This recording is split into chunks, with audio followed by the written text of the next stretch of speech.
Hello and welcome back to another episode of Fortress of Solid Dudes. I'm your host, Fernando Benitez, and with me I have some of the dudes. I have Brent next to me. Brent, say hi. And then also joining us, a very special guest, we have Jairus Of All.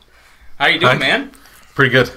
So, for this topic, we actually broke down our normal podcast into two pieces. So, this is our topic of the week. As opposed to, and then later we'll have our main topic, and then that's our movie news and etc. So, guys, our topic of the week is going to be directors that we feel have ruined franchises. So this means established franchises such as what I have here: Transformers, X-Men, Star Wars, Batman, Iron Man, and Predator. So let's get into it. So let's go down the list. And our first, offender, I guess would be a technical term, is Michael Bay with the Transformer franchise.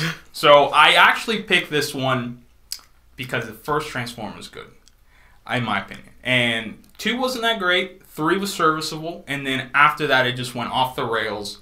And it has been saved by what's his name? Something Knight that's doing Bumblebee.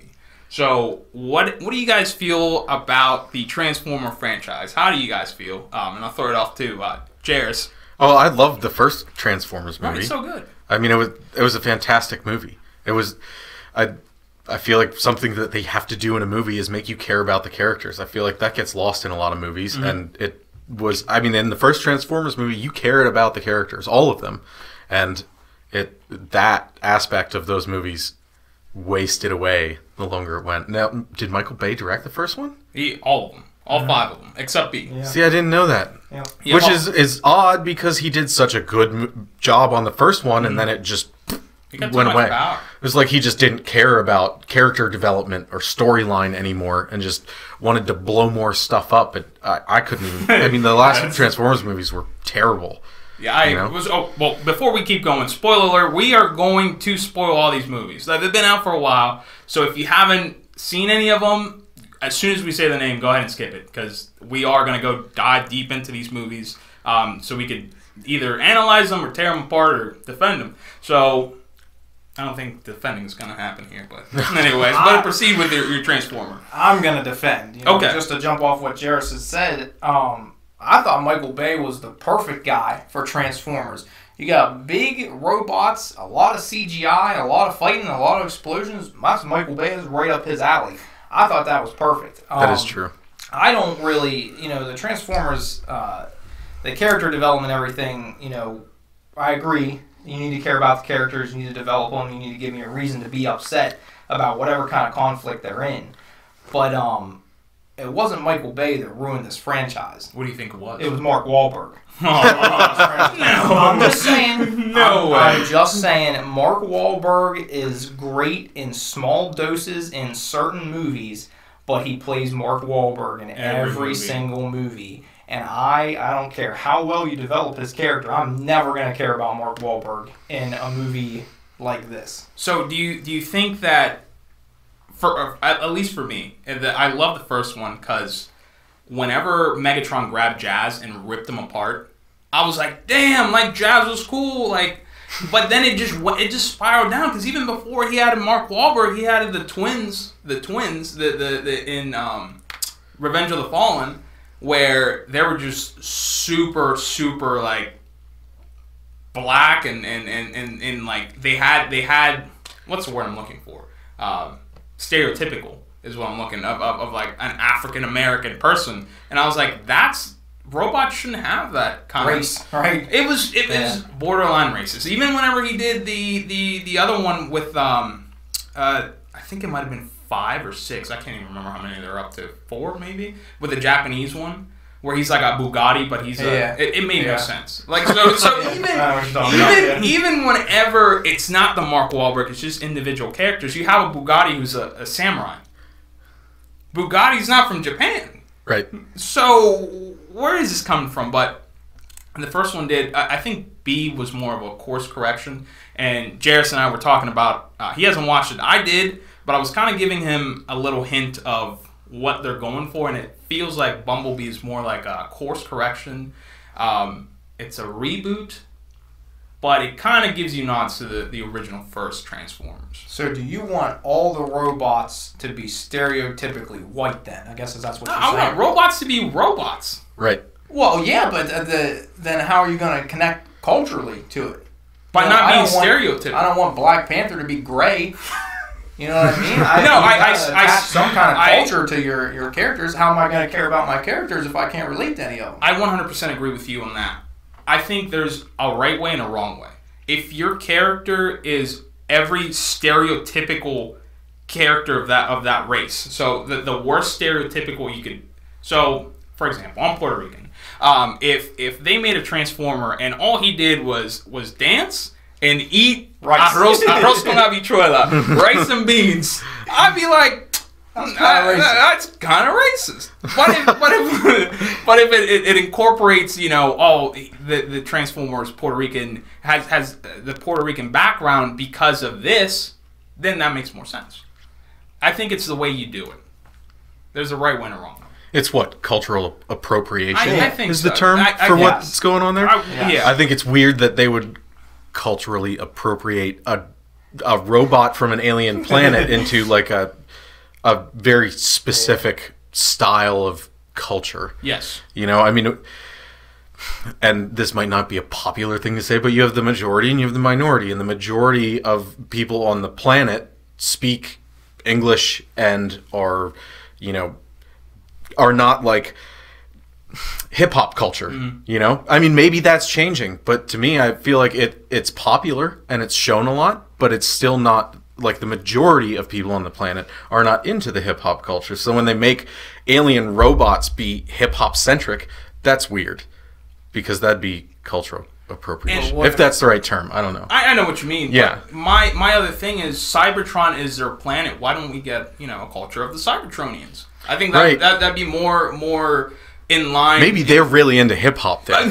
So I mean, that could be where that's coming from. That is true. So what do you got, Brian? So my argument, my counterpoint to that is the robots came to Earth and they mimicked whatever vehicles we had. They were trying to appropriate themselves into our culture, into that Earth's is true. culture. You know what I mean? Like if we had a Ford pickup truck, F-150 that spit tobacco and stuff, he'd be American. I'd be alright with that.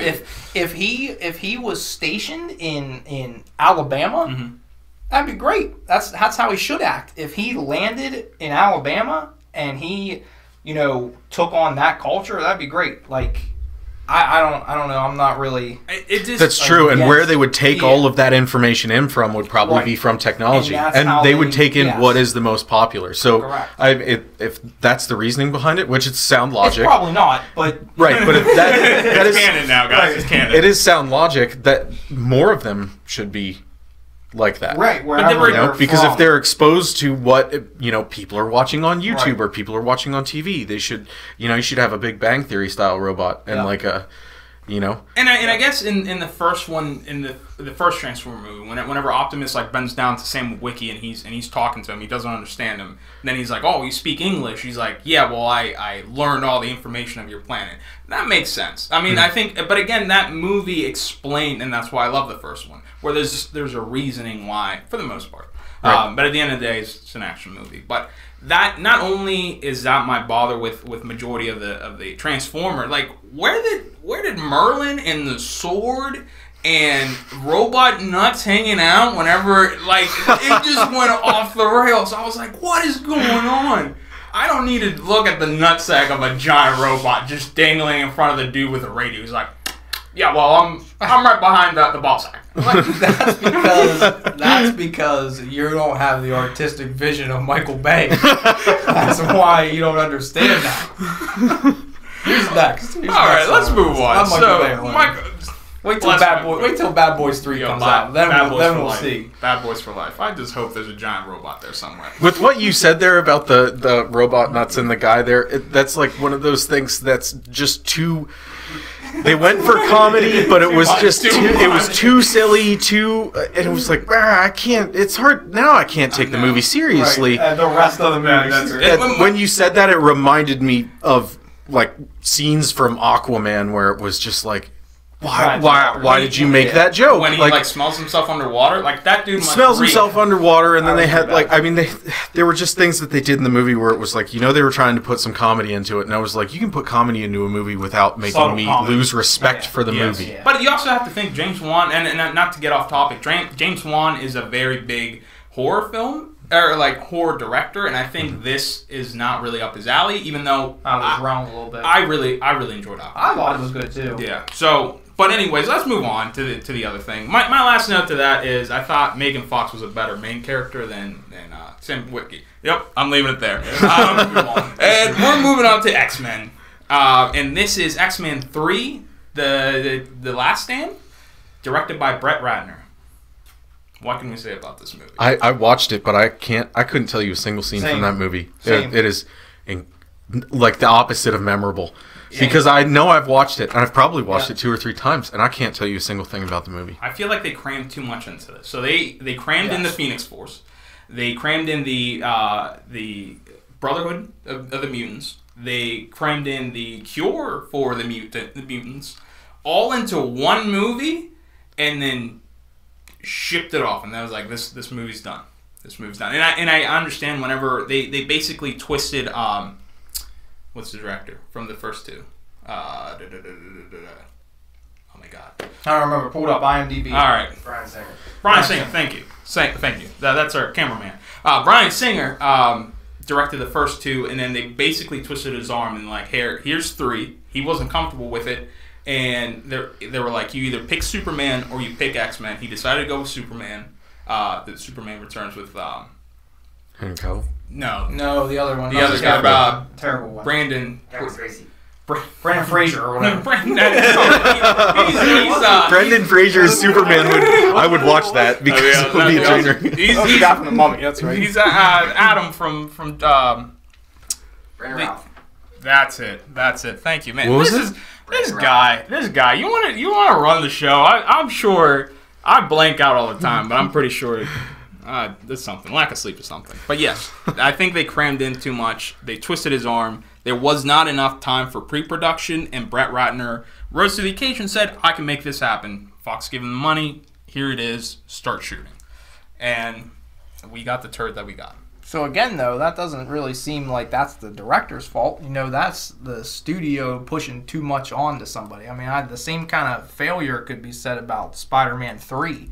I mean, it's not Tobey Maguire's fault that they tried to force Venom into the movie, and it's not the director's fault. I think that's just studios being, overstepping their boundaries. Let the directors have their creative, touch on things. I think that's what Marvel does so well, is that they let their directors do their thing with their own twist. They don't try to interject. That's why Wonder Woman was so good.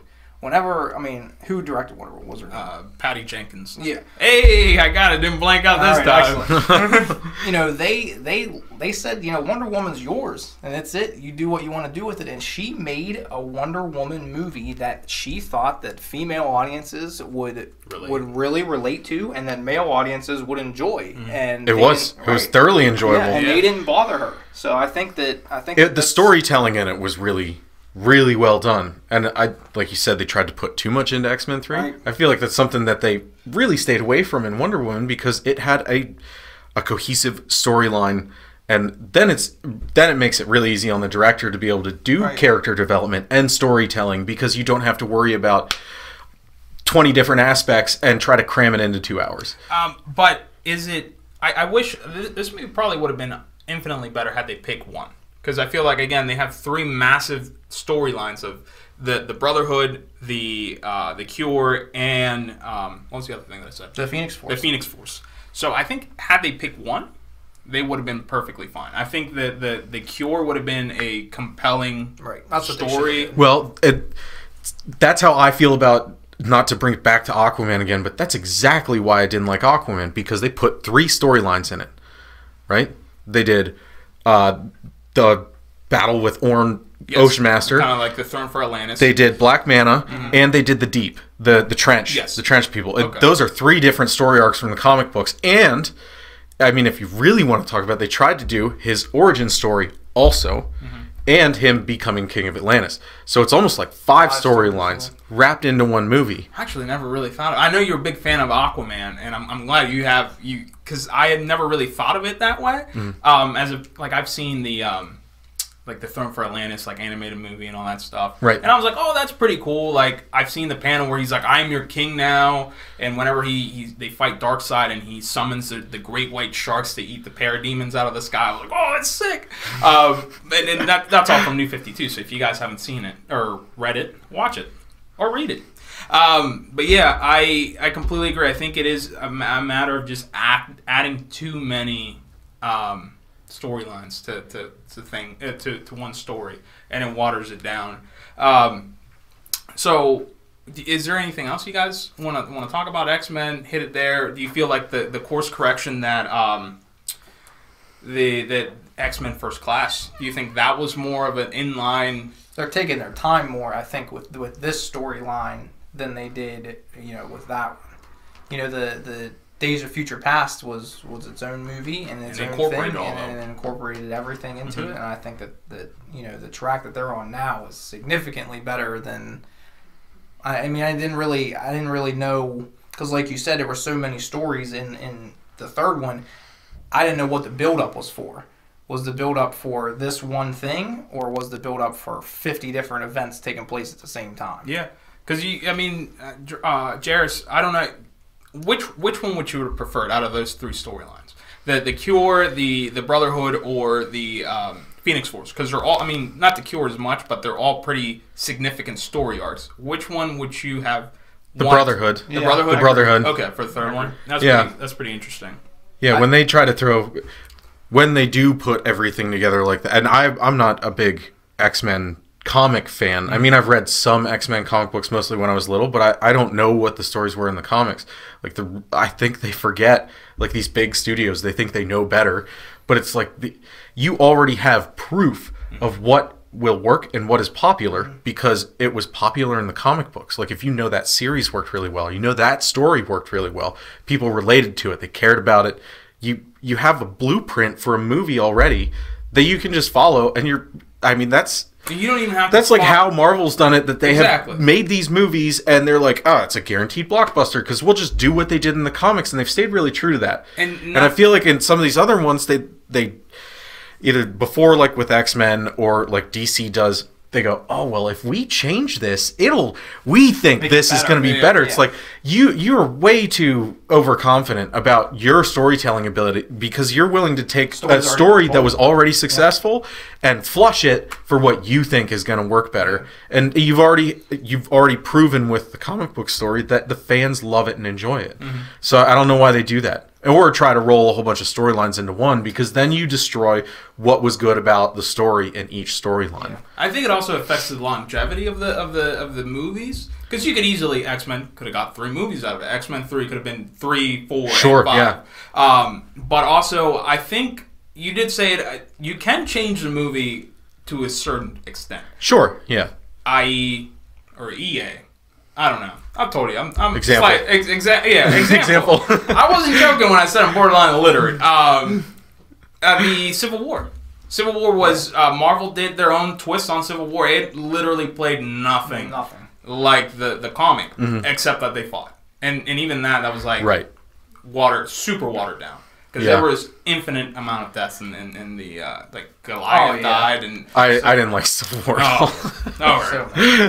But we got Spider-Man though. But yeah, I did like Spider-Man. I agree with the Brotherhood storyline too, because I think the first 2 movies set up the Brotherhood better than it set up for anything else. And then you could have went with the Cure after the Brotherhood's out there. Now we got to kill all the mutants. Yeah. And then we could have went with Phoenix Force right after that. So I agree. That's fair. For sure. So let's go. Let's backtrack a little bit. So Michael Bay, are we on agreement that was his fault? Absolutely not. Transformer was bad because of him. Absolutely not. That franchise ruined because of yes or no?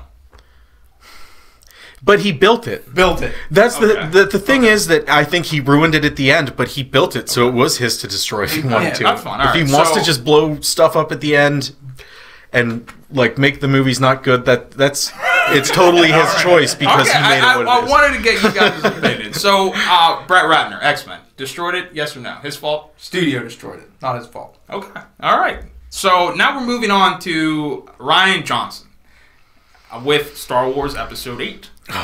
And I feel this was not anything like the Star Wars I expected, wanted, or anybody really else wanted.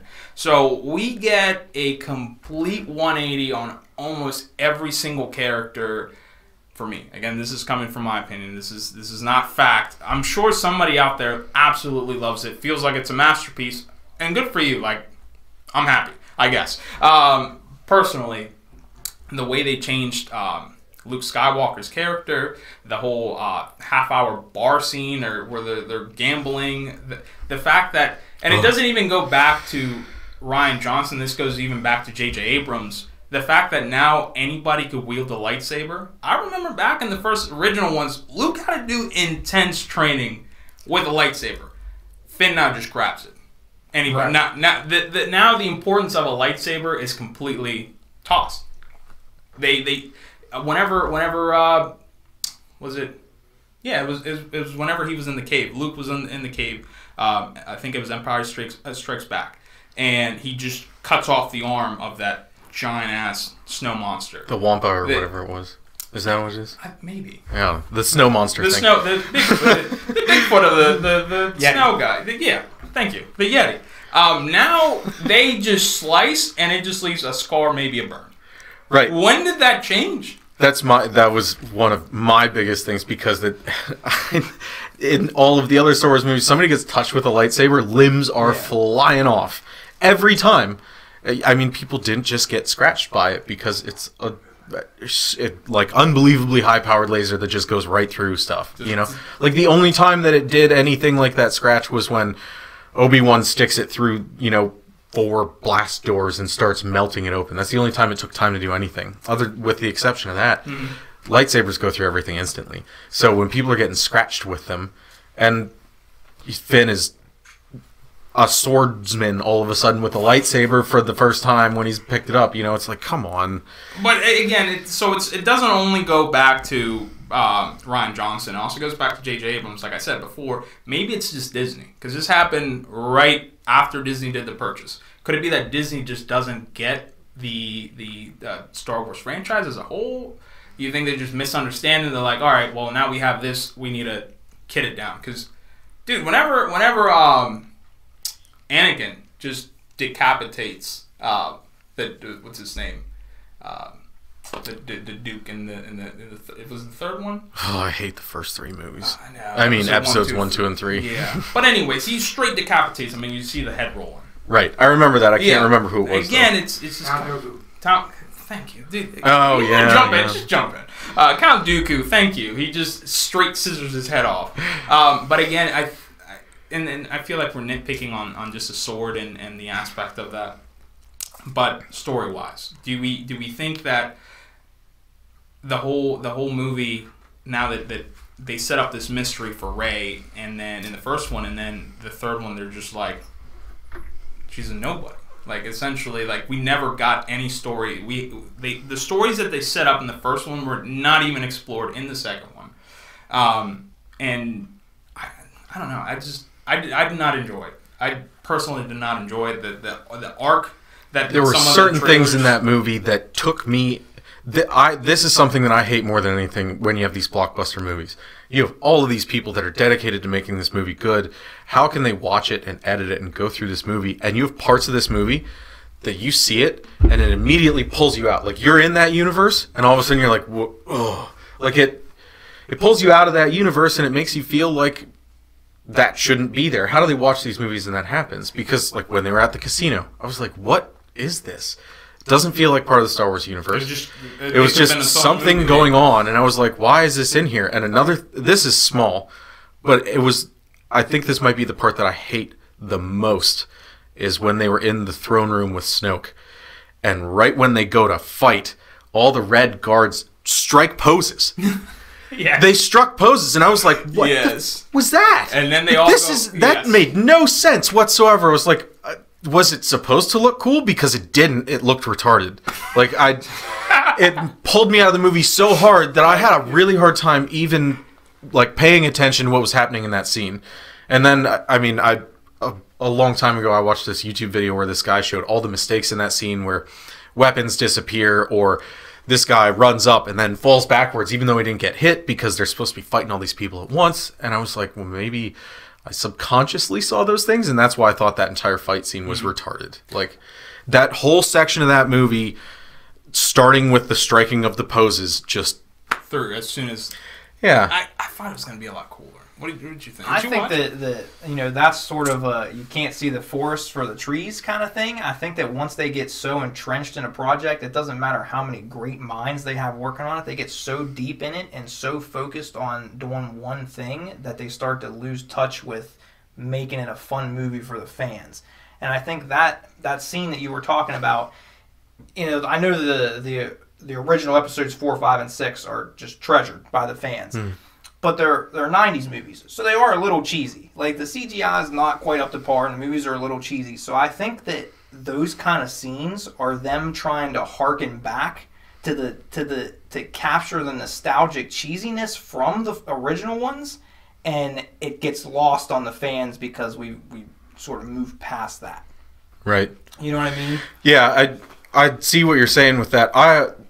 My take on it, not that yours is not legitimate, that's definitely a really good insight into it, but my thought has always been that they think that they need to make these movies really cool, so they put this goofball stuff in to make you go, oh wow, that's cool. But nobody thinks it's cool.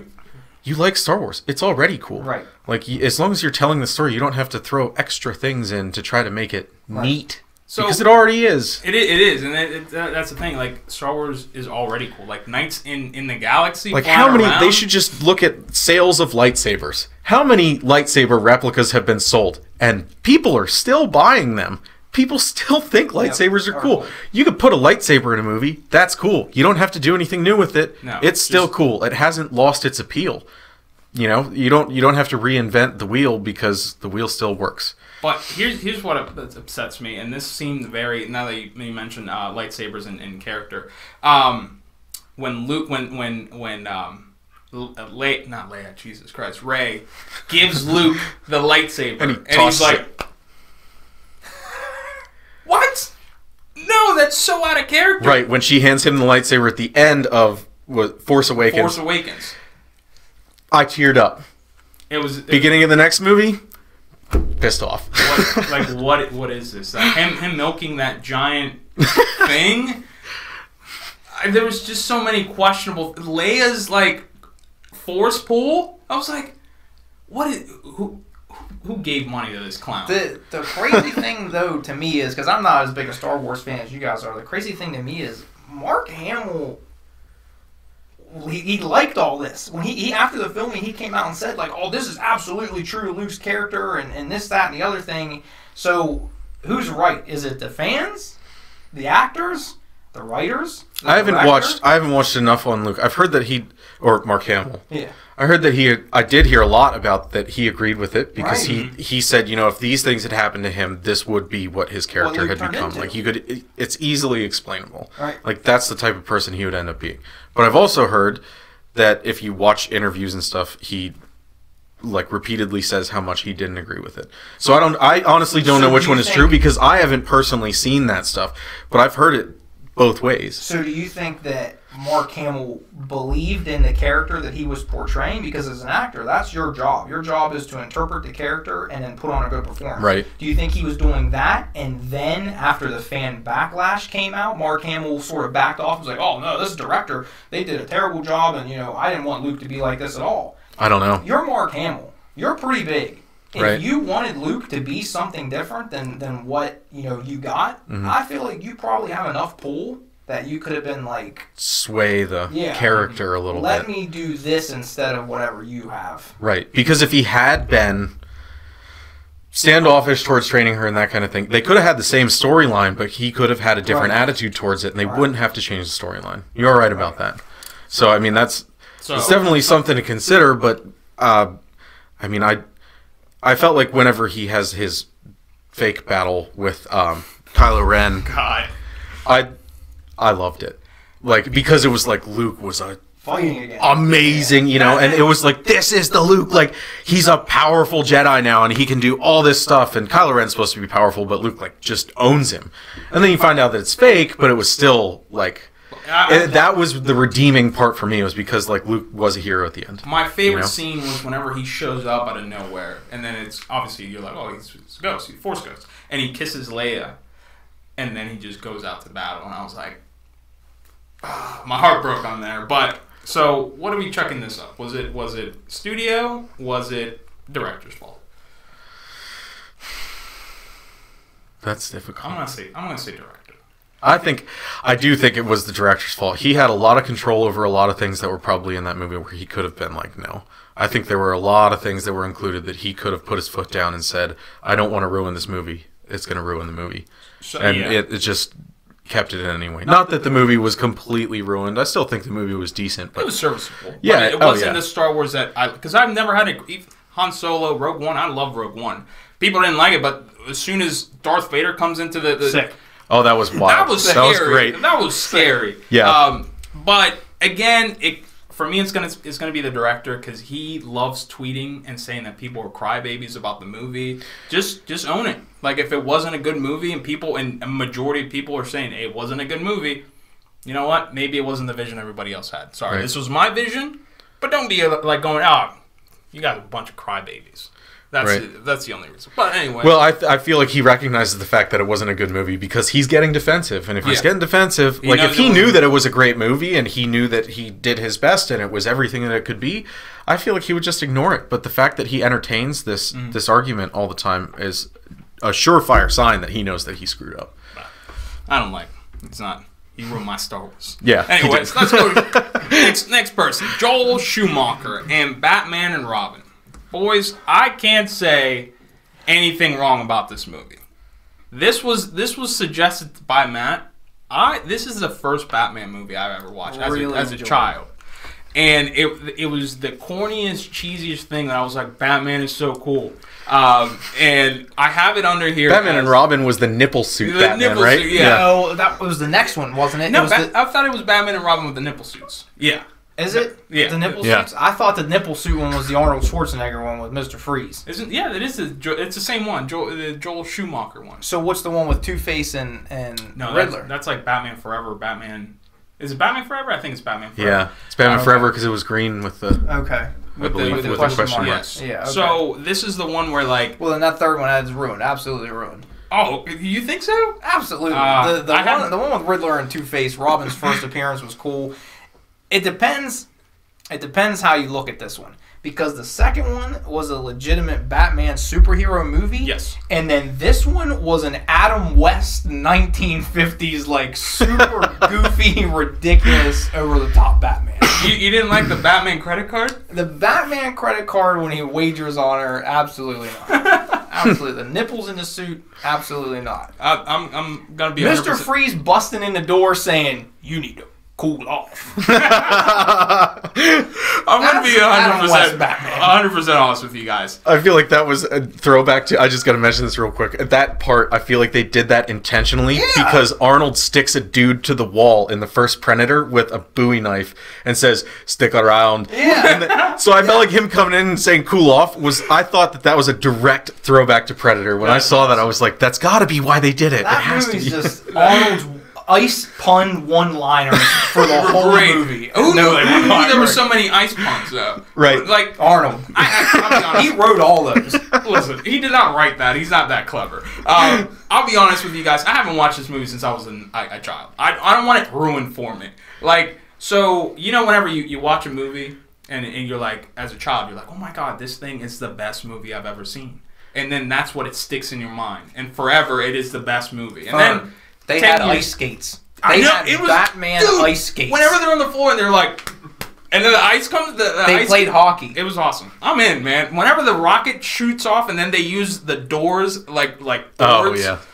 It was the best, cheesiest thing I've ever seen. And in my head, it is still great. I'm going to defend this movie. Okay, and I'm going to jump on the defense bandwagon, but for a different reason, because it was corny and terrible. But I think that he didn't ruin it, because at that time, I mean, you had the Michael Keaton Batman. It was fantastic. It was gritty. It was, great character development. Awesome story. Really well done movie. And then they went in different directions. But at that time, how many comic book movies had been made that were successful, that were well done?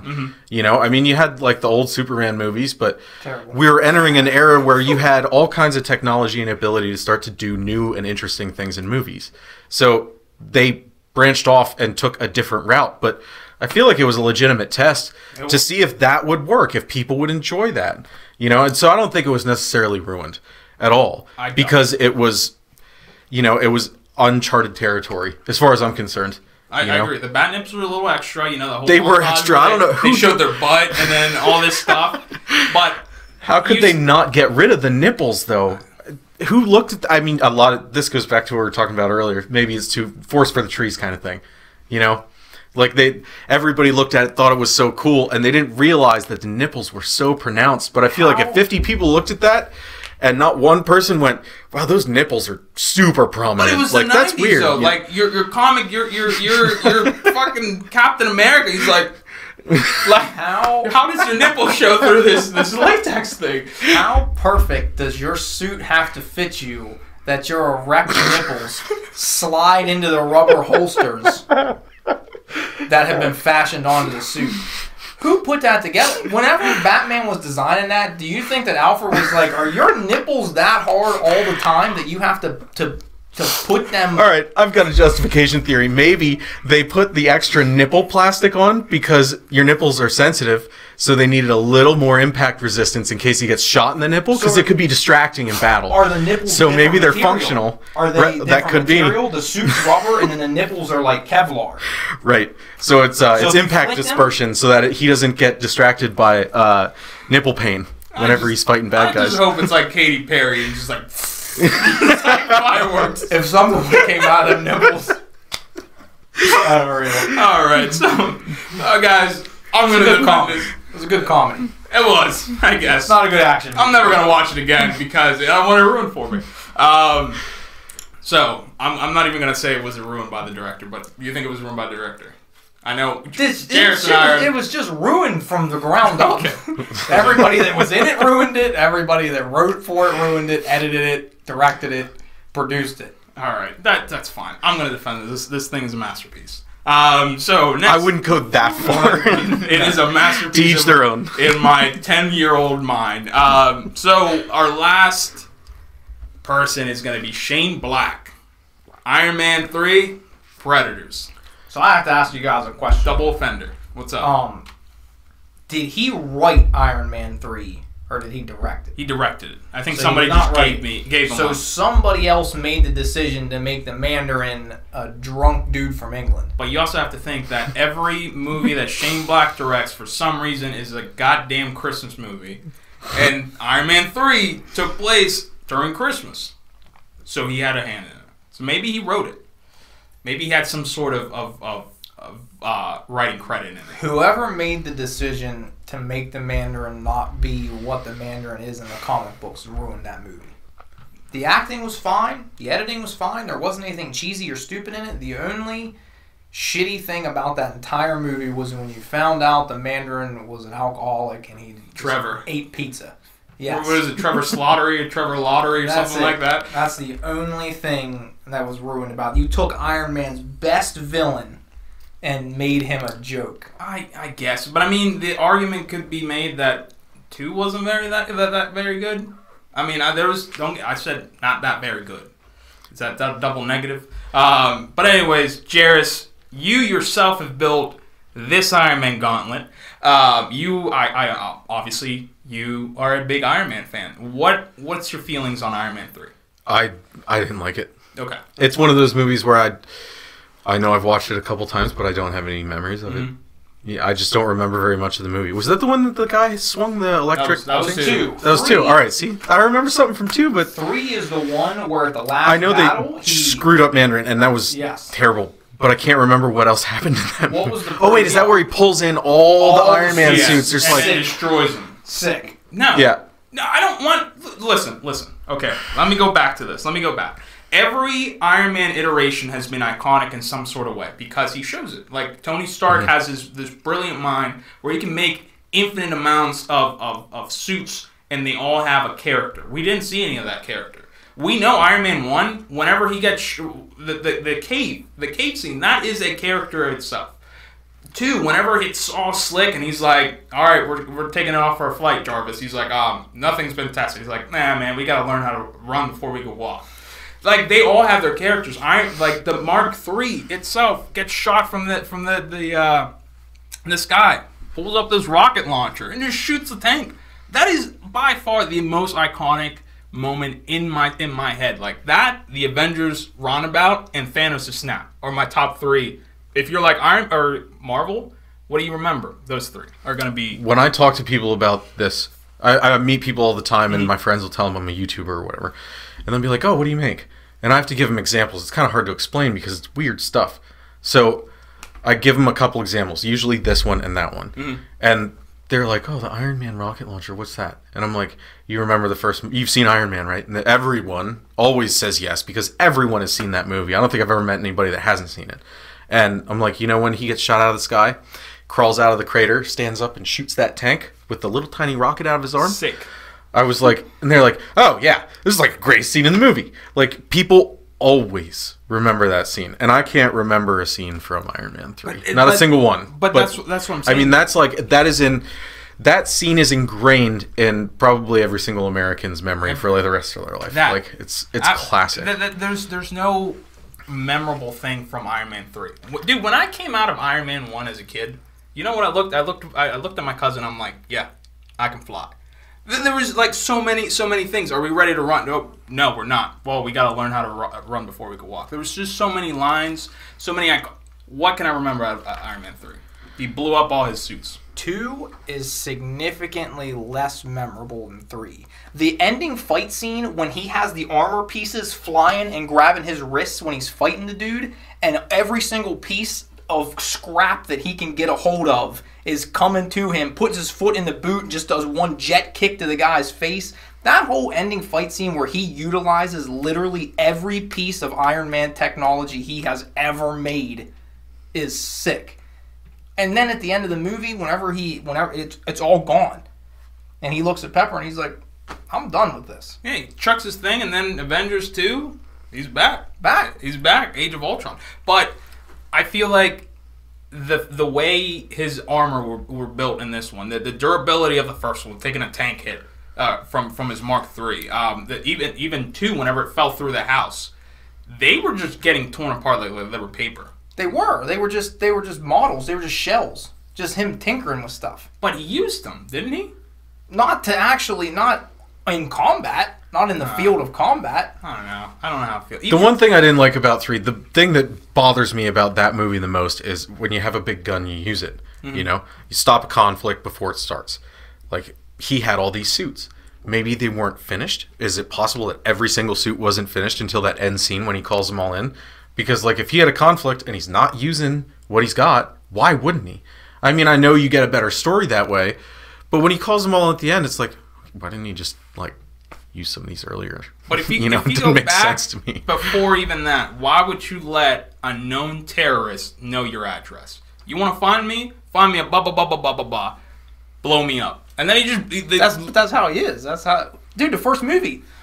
The truth is... I am Iron Man. That's how he is. I guess. Whenever he was being held captive and was chained up, and he was like, "You guys are in trouble. Hold on, a couple more seconds." And then the glove shoots through the window and attaches to his arm, and then he breaks out, and then his whole suit just starts flying in piece by piece. That's fair. That's sick. That's just as sick as in Infinity War when the nanotech just first comes out. The scene when all his suit pieces start flying to him is just as cool. Did we ever see Iron Man in full Iron Man... Hang on, let me rephrase that. Did we ever see Tony Stark in full Iron Man costume once in this movie?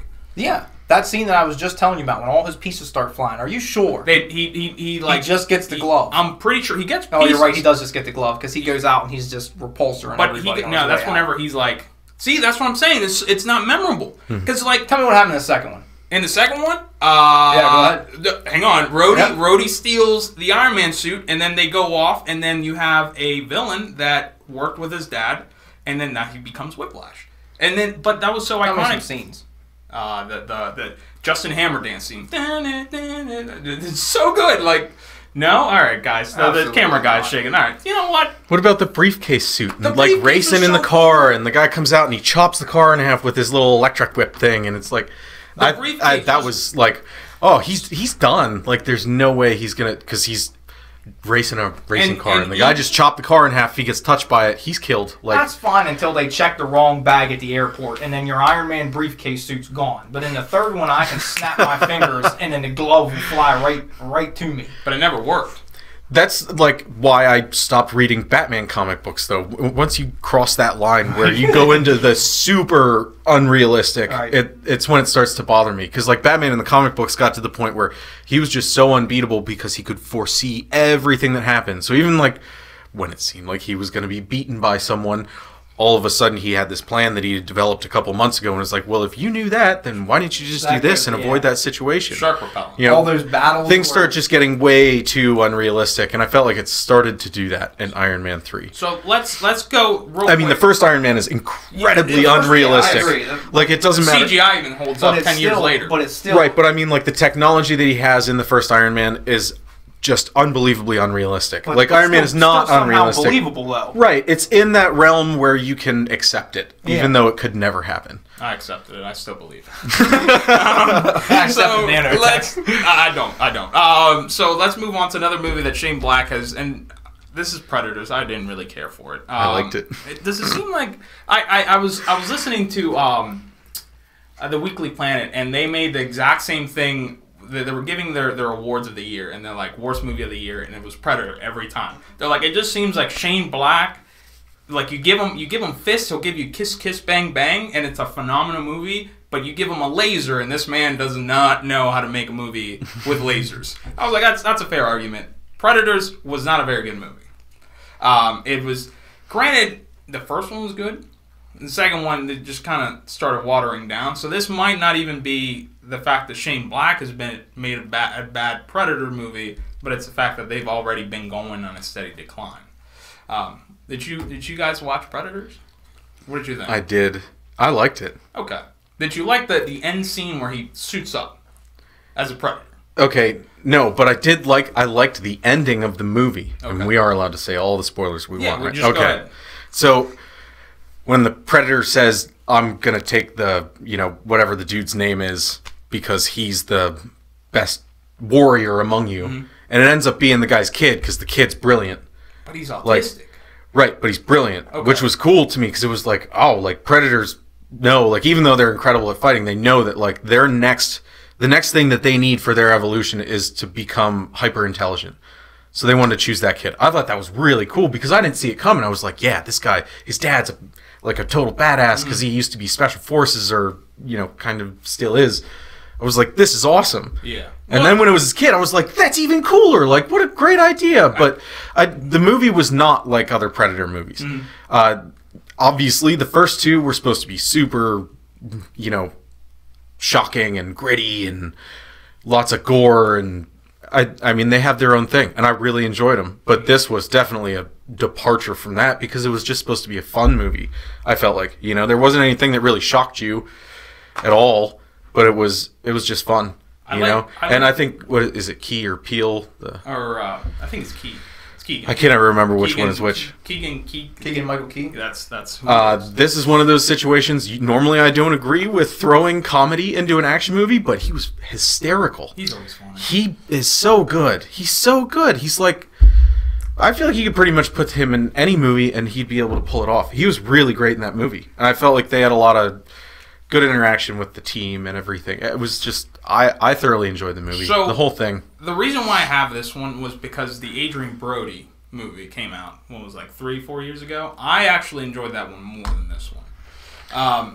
because that for me was like the rise of like, all right, Predators is going up on an incline. And that was cool. Just a bunch of bad people surviving the Predator, and that's what it came down to. The Predators trying to find their ultimate prey, right. And then their game, which was the worst of the worst from Earth. I don't know. I just feel like it wasn't like that in this one, but I could be wrong. I mean, I probably am. Always am, actually. I think it's even though they're both Predator movies, they both are totally different. And I feel like it's not fair to even compare those two. Okay, so... But it is fair to compare because they're both Predator movies. Correct. I just feel like they tried to do almost like we were talking about with Batman, right? So, Batman and Robin was a total departure from what Batman had been before. Mm-hmm. Maybe it was an experiment. Maybe that's what they did with Predator this time. I mean, at least they didn't put like huge nipples on Predator. Like, that would have been awesome. And they were laser guided missiles, right? Like instead of the square, like a triangle mounted. They just have red dots come out of them. That would have been fantastic. So, are we chucking this up to Shane Black? So, Iron Man 3, was it the director? Was it the studio? I don't have a problem with Iron Man 3. I think it was the director. I think it was the director there. But Predators. I think it was Fern. Fern has a problem with it. Oddly enough, everybody else is okay with it. You know who they should have got for lasers? Michael Bay. Oh, gosh. That would have been explosive. Should have consulted with Michael Bay on how to direct lasers. Oh, give him like Street Fighter so he could do Hadouken. Dude, like the most cinematic, just lens flare and everything. Oh. He's got an assistant listening to this podcast. Just taking notes. So, I think that's going to wrap it up, guys, for this episode of Forza Solid Dudes, our topic of the week. So, as always, guys, I want to thank Jairus for coming here, Jairus Of All. Check out his YouTube channel. I'm Fernando Benitez. I was your host for today. You guys can find me at Fernie_Sanders on Twitter and Instagram. You message what do we have a podcast? You can message a bloody podcast at FortuneSolidDude17 at yahoo.com. I'm sorry, it's gmail.com. Jesus Christ, what kind of production do I run? What are we doing here? What do we got? We got a podcast or something. Man, I got too hyped up on Joel Schumacher's bat nipples. I think that's what I'm gassed up on that. Go upstairs, take a cold shower. I'm sweating. With that, Brent, where can they find you? Yeah, I'm McKinnon, McKinnon _18 spelled out pretty much everywhere. Jairus, you want to give them your tags again? Jairus Of All, Jairus of All, and that's on every social media. Search it on Google. Most of them will come up. So, pretty easy to find. All right, guys. With that, we're signing off. We'll see you next week. Bye, guys. Thanks, guys.